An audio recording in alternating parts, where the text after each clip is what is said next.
Oui, Oumar on va entamer avant qu'on aille à la pause.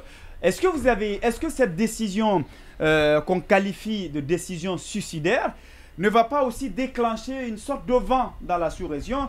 Parce que vous avez vu le Mali, le Burkina aussi, comment on appelle, le Front National pour la défense de la patrie, qui veut aussi prendre le devant, parce qu'ils pensent que ce qui est en train de se passer est un chemin. Et donc, eux, ils s'apprêtent déjà, on a vu le discours qui ressemblait même à un discours de prise de pouvoir, qui s'organise. Est-ce que finalement, ça ne va pas produire l'effet contraire? C'est-à-dire, au lieu de s'enraciner, vous allez permettre aux populations de se préparer et d'engager des actions pour empêcher justement cette dictature. C'est tout comme, vous savez, il y a un adage qui dit souvent qu'après la beauté, c'est la laideur. Après la vie, c'est la mort. Bien sûr. Et je crois bien au début on a été, s'il faut dire, tolérant avec la junte malienne, burkinabé, et voilà, on disait que c'était une question sécuritaire. Mais après, l'histoire nous a donné une autre facette de la situation, qu'il y avait un manque de volonté depuis le début. Et ça fait 4 ans, et ces gens-là sont là. En termes de liberté, en termes de retour à l'ordre constitutionnel, en termes de développement, qu'est-ce qui a été fait? Rien. Aujourd'hui, tout ce dont il se glorifie, c'est d'avoir dit qu'on a contrôlé Kidal, on a récupéré ceci, on a récupéré cela, on est amis avec la Russie, on a cherché la France. Mais bien sûr. Vous savez, vous ne pouvez pas reposer votre échec sur les autres. À un moment donné, il faut assumer. Mais je crois que ces militaires seront un jour face à un peuple révolutionnaire. Prenons le peuple malien qui avait donné un exemple lors de la situation avec Ibeka. Bien sûr. J'ai vu même des militants de Ibeka à un moment donné sortir pour dire halte. Il faut quitter. Mais bien sûr. Il faut partir. Mais bien sûr. Les militants de son propre parti, bien sûr. Et c'est que les gens n'arrivent pas à comprendre et que moi-même je n'arrive pas à comprendre. On a tendance à dissocier l'armée de l'échec de nos États. Mais bien sûr. Et c'est dommage. Mais bien sûr. Vous prenez le cas de Goïta, qui gérait l'un des budgets les plus importants au temps de Ibeka, avant de faire le coup d'État. Mais bien sûr. Vous prenez le cas du Niger. Celui qui est venu, il a fait plus de 12 ans responsable de la garde présidentielle. Il gérait l'un des plus grands budgets. C'est lui qui vient vous dire que je suis venu faire des réformes. Le cas de la Guinée, c'est une illustration parfaite. Bien sûr. Le cas du Gabon, c'est la même chose. Là, on n'en parle pas parce que ça même. Vous avez vu, ça fait qu'on a l'impression que c'est le coup d'État le plus maquillé à un moment donné, de la sous-région. Vous posez la question. Même l'opportunité que le président a eue. Et ces gens-là viennent. La population a manifesté. Il dit faites du bruit pour moi. C'est le coup d'État le plus sexy. Il dit faites du bruit pour moi. C'est une révolution de palais là. Et ces gens-là viennent. Bien sûr. Pour vous faire comprendre que c'est eux qui ont le quitus ou le certificat de patriotisme, de nationalisme, de panafricanisme. De cette situation un peu plus préoccupante au Mali. Oui, je suis en phase avec ce que l'internaute dit tout de suite par rapport aux hommes de droit du Sénégal et aussi du Mali. C'est que les uns et les autres sont en train de mettre la pression sur les autorités et aussi alerter.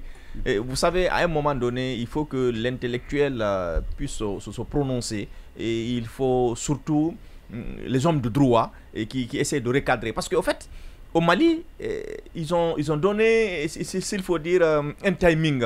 Ils ont prolongé encore, ils ont prolongé cette date. Bien sûr. À un moment donné, et pour une troisième fois, on reporte la présidentielle. Effectivement.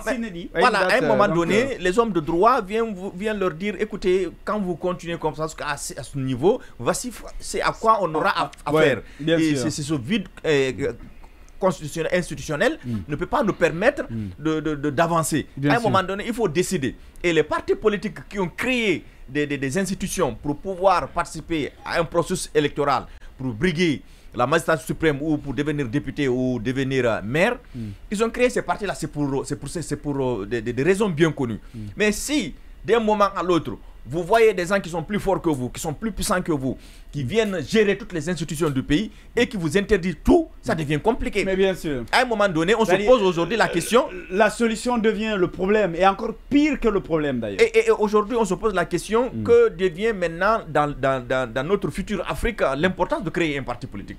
C'est-à-dire le plus important pour toi aujourd'hui, pour pouvoir bénéficier des largesses de pouvoir ou avoir accès à des postes de responsabilité, c'est d'être ami à des militaires, c'est d'être ami à la la junte, c'est de se ranger souvent derrière un colonel, c'est de se ranger souvent derrière un général, ou c'est de se ranger derrière des capitaines. Parce que même les nominations, ils sont plus proches. Être parrainé pour avoir des postes viandés, vous êtes incapable de gérer une direction, vous nommez ministre d'un département, vous êtes... c'est quand même... Quand on prend exemple, avant de finir le cas du Mali, quand on prend exemple sur le cas de la Guinée, vous regardez les nominations, c'est le plus grand échec de ce gouvernement. Vous ne pouvez pas dire qu'il y a... Pour la première fois, on a dit que c'était une erreur de casting. Non, mais ça ne donne pas. Aujourd'hui, on a des nominations fantaisistes, on a de réformes qui n'aboutissent pas. Et le peuple malien, à un moment donné, il saura dire stop. Vous comprenez? Parce que, comme en Guinée, ça n'appartient pas qu'à un groupe de personnes.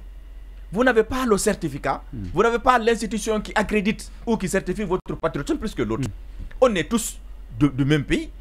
C'est pas parce que vous avez les armes aujourd'hui, vous avez la force, vous avez le pouvoir, vous décidez de tout. Bien sûr. Et vous avez dit dans votre loi, dans vos institutions, que pour devenir président de la République, pour devenir premier ministre, pour devenir président de l'Assemblée nationale, pour devenir député ou pour devenir maire, il faut créer un parti politique, participer au processus électoral. Mais bien sûr. Mais vous, pendant ce temps, la jeunesse vous réclame pour devenir député et défendre la jeunesse.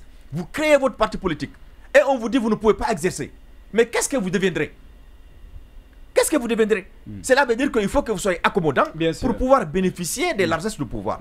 Ça ne peut pas continuer. À un moment donné, il faut que ces gens-là comprennent que ça fait 4 ans les gens là sont là.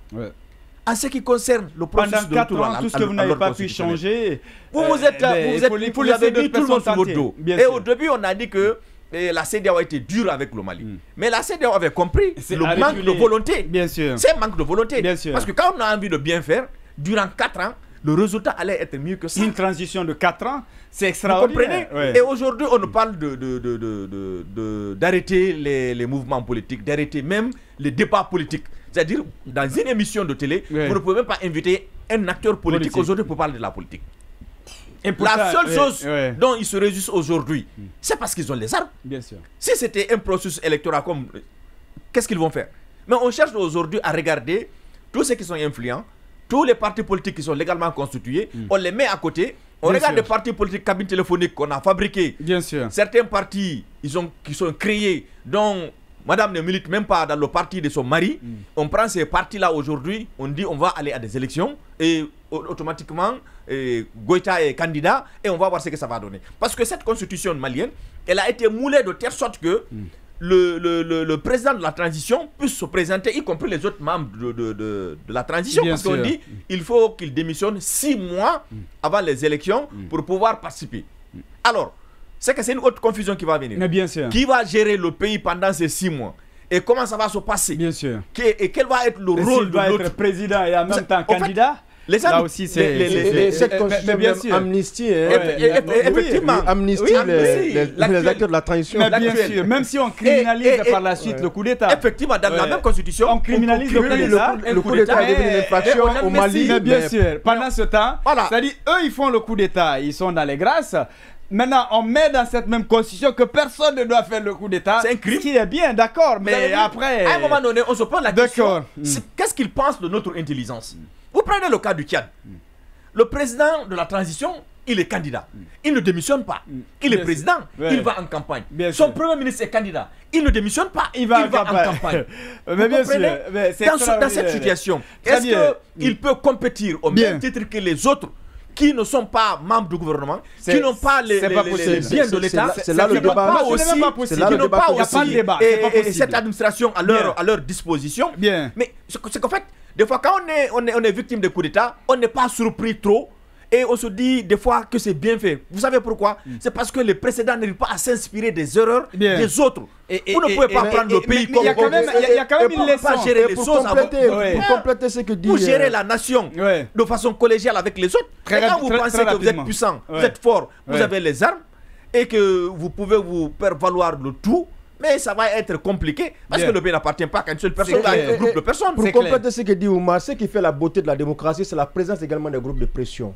Ceux-là qui sont là pour dire à un moment donné à ceux qui sont au pouvoir, stop, c'est pas bon ou bien c'est bien. Voici comment il faut faire. Mais regardez, l'erreur en prenant cette décision, c'est quoi? C'est que les chefs des juntes oublient par exemple qu'en acceptant que le débat soit ouvert, ça leur permet eux-mêmes d'apprendre de leurs erreurs. Bien sûr. Voilà, d'apprendre mieux dans la gestion de la chose publique. Bien sûr. Mais lorsque tu n'as pas en face de toi un esprit critique, je pense qu'après, tu vas penser que tout ce que toi tu décides ou tu dis est bon. L'autre chose pour terminer, c'est qu'au Mali, aujourd'hui, on a rappelé un peu cet élan qu'a pris les magistrats pour un peu intimer à la junte de dire au revoir. Très bonne chose. Ce qui avait été aussi fait au début de la transition avec le général Tiami, je crois, je ne sais pas si c'est le corps des magistrats ou bien le barreau nigérien qui avait également qui s'était prononcé sur son désaccord vis-à-vis du coup d'État au Mali. Donc je pense qu'à un moment donné, c'est ce qui a manqué par exemple chez nous. Il était important que les hommes de droit quand même dans notre pays disent... mais ils ont parlé, on se rappelle de procureur Ali Touré, on se rappelle de l'actuel ministre, ils ont parlé, ils ont dit qu'ils recevaient de la pression des autres autorités. C'est-à-dire que elles sont tellement accommodantes nos autorités. Je parle des institutions, des corporations. Le corps des magistrats par exemple en Guinée, le barreau, j'aurais bien voulu que... Au Mali d'abord, même l'institution des droits de l'homme qui était une institution étatique a fait un communiqué pour dire que cette décision n'est pas de nature à favoriser la quiétude sociale. Voilà. Ça, c'est une institution étatique qui fait cette déclaration. Voilà. C'était bien. La messe, elle est dite, le coup d'État est parti, mais il était bien que certaines entités prennent leurs responsabilités, ne fût-ce que pour encadrer la transition. Mais bien sûr. Ce qui permettrait aux acteurs de la transition de comprendre réellement quelle était la bonne conduite à suivre. Bien.